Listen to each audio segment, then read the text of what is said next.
How to deal with social media challenges. 1. Setting boundaries. Establishing time limits for social media use is crucial. Many devices offer features that track screen time and set daily limits on app usage. 2. Practicing digital detox. Taking breaks from social media, even for a day or two, can significantly improve mental well-being. A digital detox helps users reconnect with their surroundings and reduce stress. 3. Being selective with content. Following accounts that promote positivity, education, and inspiration can create a healthier social media experience.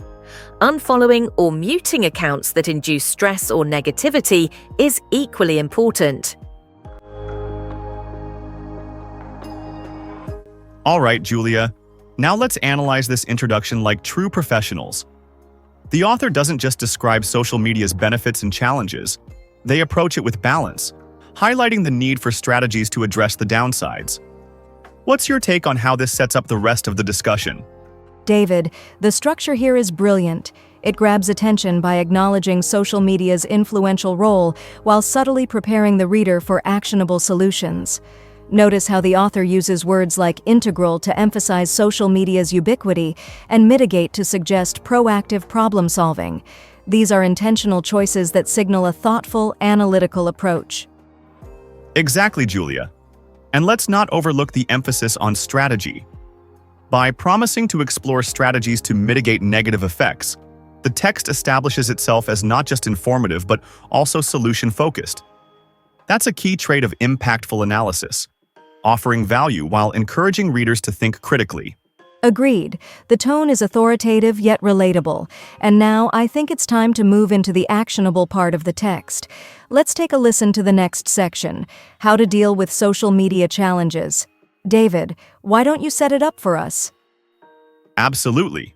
The next part offers a roadmap to managing social media more effectively. Let's dive into it now.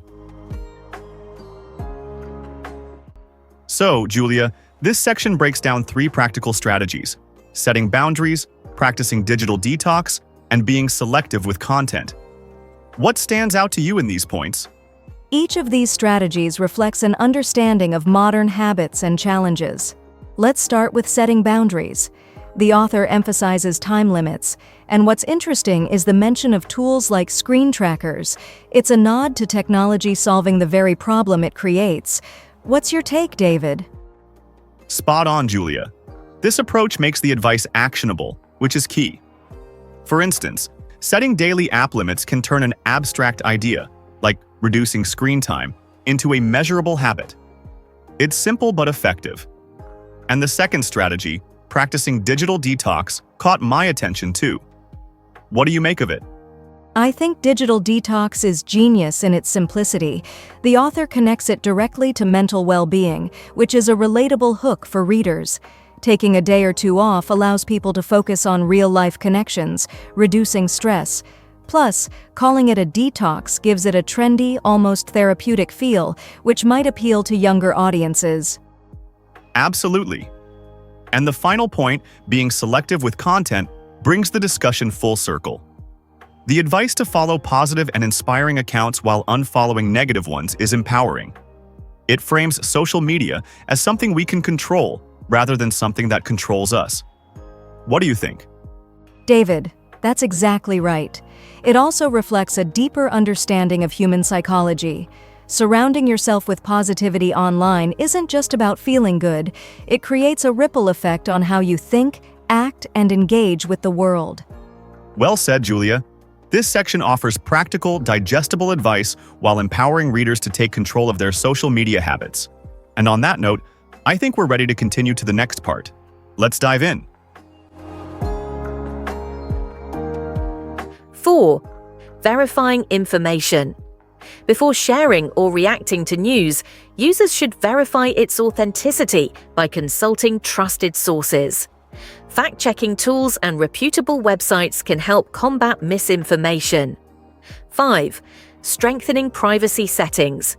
Users should review and customize their privacy settings to control who can view their content and access their data.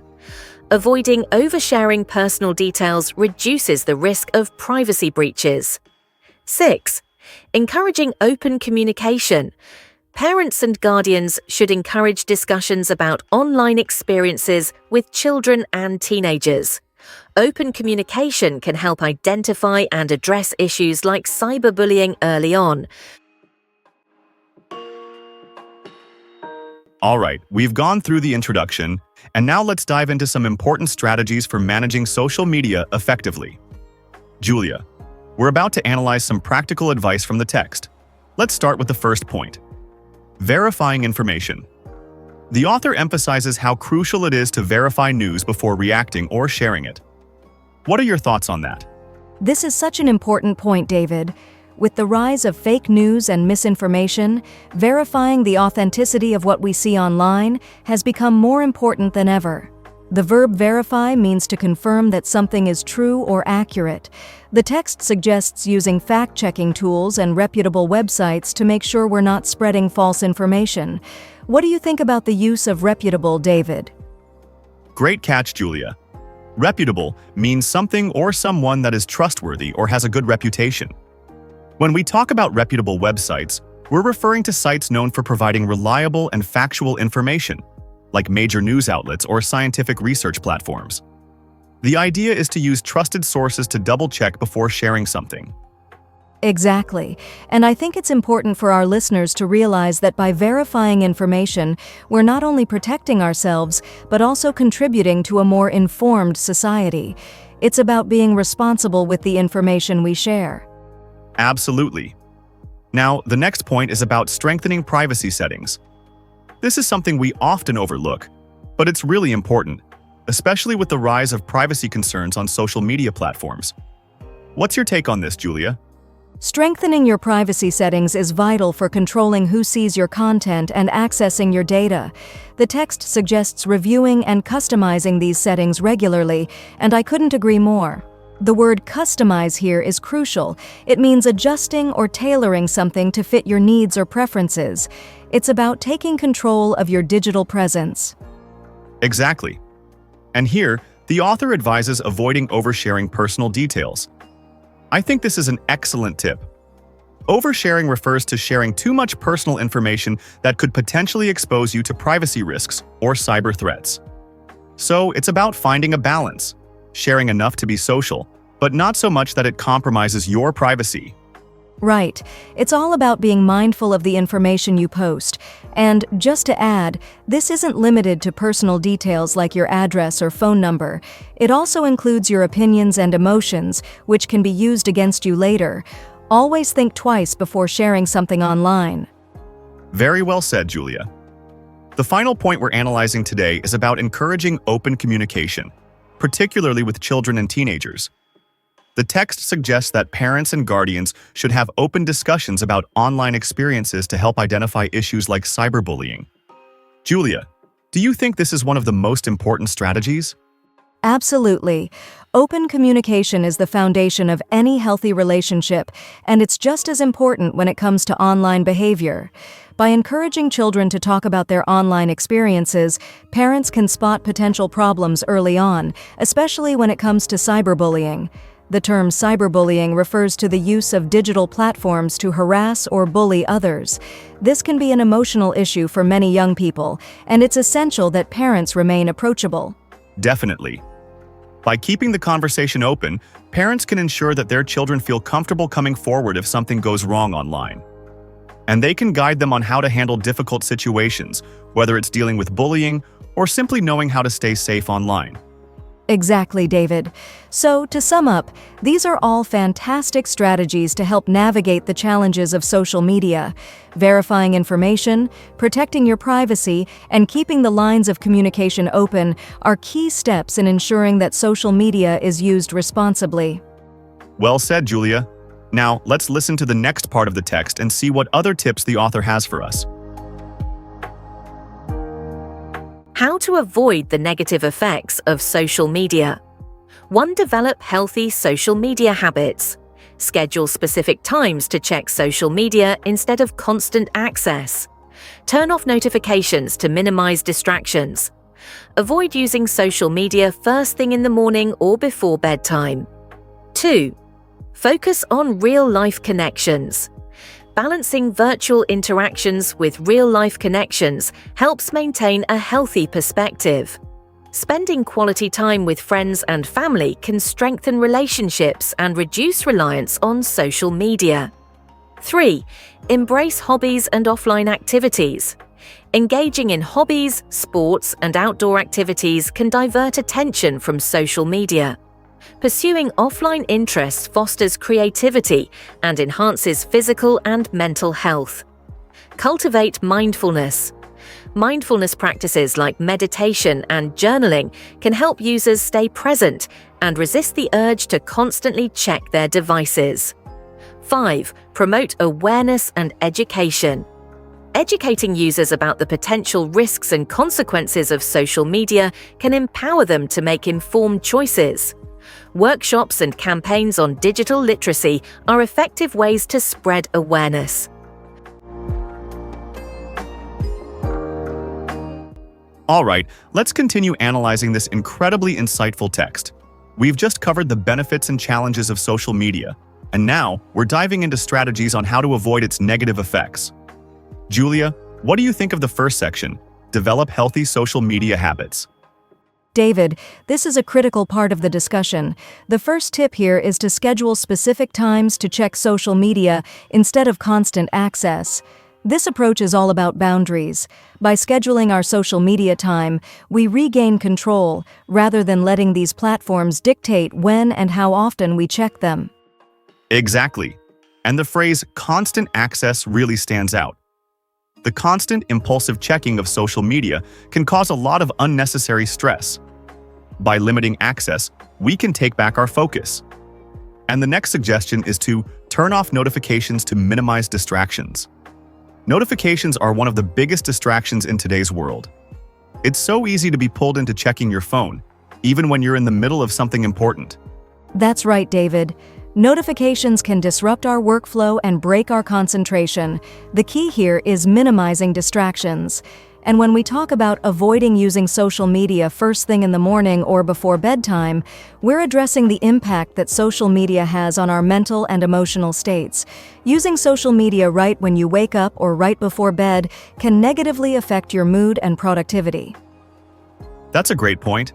It's all about setting boundaries and prioritizing your mental health. Now, let's move on to the second part. Focus on real-life connections.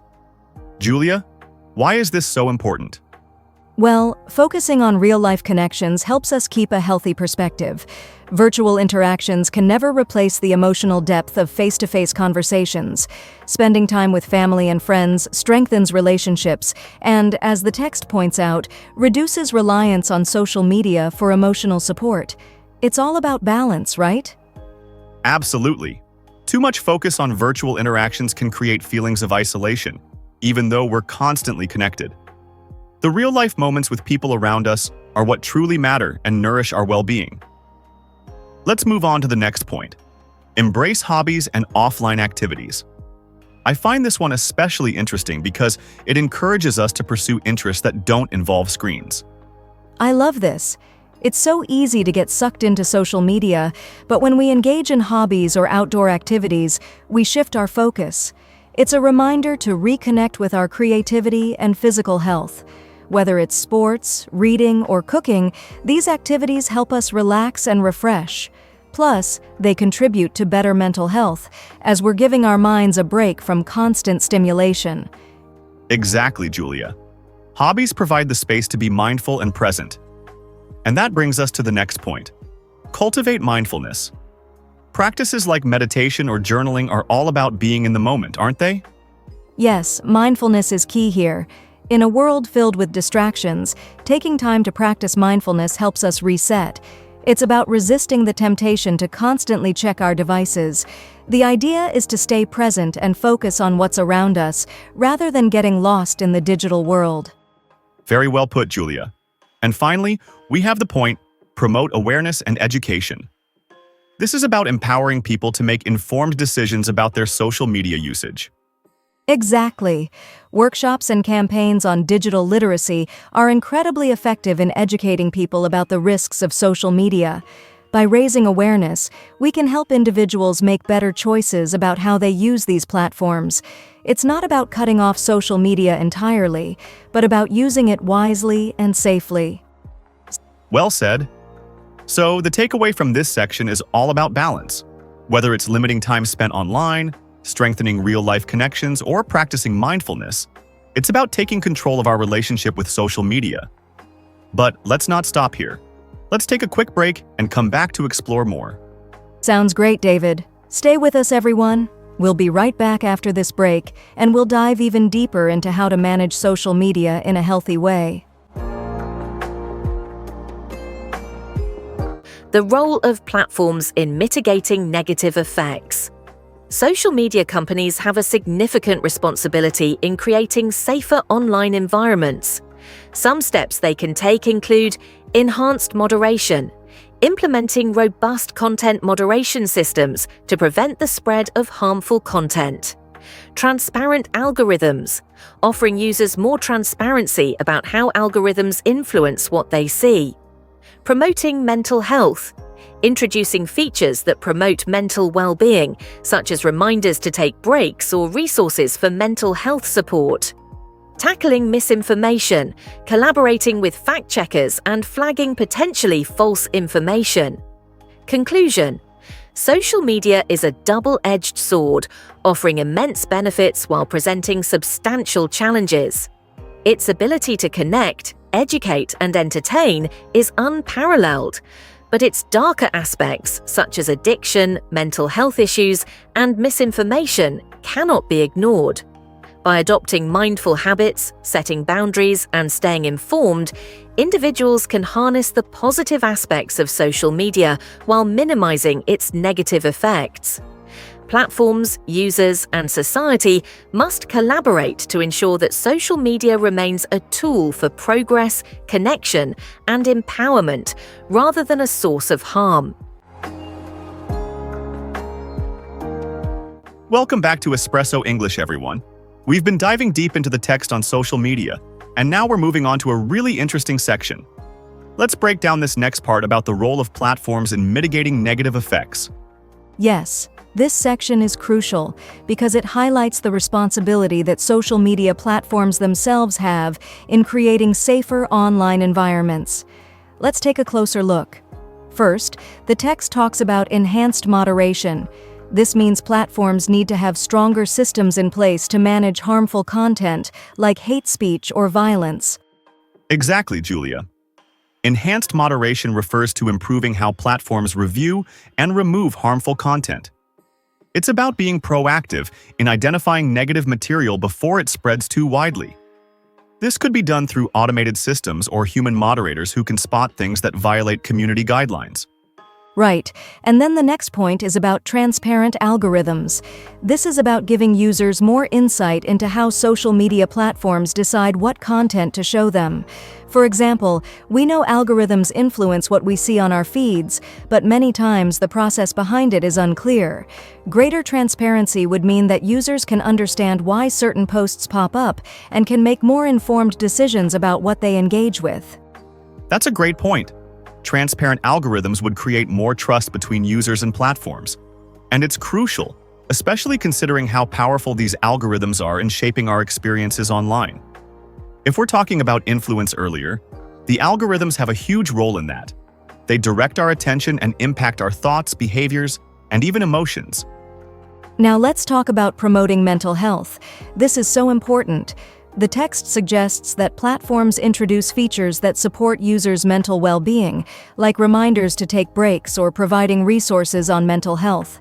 Imagine a social media platform reminding you to step away for a moment, something that acknowledges the need for balance in our digital lives. That would be a great addition. It's not just about the content we consume, but also how we consume it. Social media companies could take proactive steps to foster a healthier environment by encouraging people to disconnect when needed. This ties in with the idea of mitigating the negative effects of social media. Absolutely. And finally, the text talks about tackling misinformation. Platforms should collaborate with fact-checkers and flag potentially false information. With misinformation spreading so easily online, it's essential that platforms step up and take responsibility for what's being shared. This could involve creating clearer labels for posts that are flagged for verification or collaborating with trusted sources to correct false claims. Right. Tackling misinformation is vital. In fact, social media is one of the fastest ways that misinformation can spread. By being proactive, platforms could help users make better informed decisions. I really think it's a great example of how technology can be used to fight negative effects rather than contribute to them. Exactly. And now, to wrap up the analysis, let's look at the conclusion section. The text mentions that social media is a double-edged sword, meaning it has both positive and negative aspects. While social media has immense benefits like connecting people, educating them, and providing entertainment, we can't ignore its darker sides: addiction, mental health issues, and the spread of misinformation. And the solution, according to the text, is about mindful habits, setting boundaries, and staying informed. So it's really up to individuals, as well as platforms, to collaborate and make social media a tool for progress, connection, and empowerment, rather than letting it be a source of harm. That's right, David. Social media is here to stay, but it's up to all of us to use it responsibly and ensure that it doesn't negatively impact our lives. Now let's take a listen to the next part of the text, where we explore some of these strategies in more detail. Well, that brings us to the end of today's episode of Espresso English. Julia, I think we've covered some really important points today, from understanding the benefits and challenges of social media to exploring how platforms can play a role in mitigating its negative effects. Absolutely, David. We've learned that while social media can be incredibly influential and integral to modern life, it's essential for both users and platforms to act responsibly. By adopting strategies like enhancing moderation, promoting mental health, and tackling misinformation, we can make social media a much healthier space for everyone. Exactly. And remember, as individuals, we all have a role to play too. Setting boundaries, staying informed, and using social media mindfully are key ways to reduce its negative impacts. It's about balance, right? Definitely. So we hope you enjoyed today's analysis and that it gave you some valuable insights on how to navigate social media in a more positive and conscious way. Don't forget to subscribe to Espresso English for more episodes like this. If you enjoyed today's discussion, feel free to leave us a comment or share this podcast with friends who might find it useful. And as always, keep practicing your English with us. Until next time, stay curious, stay mindful, and keep learning. Thanks for listening, and we'll see you in the next episode. Take care, everyone.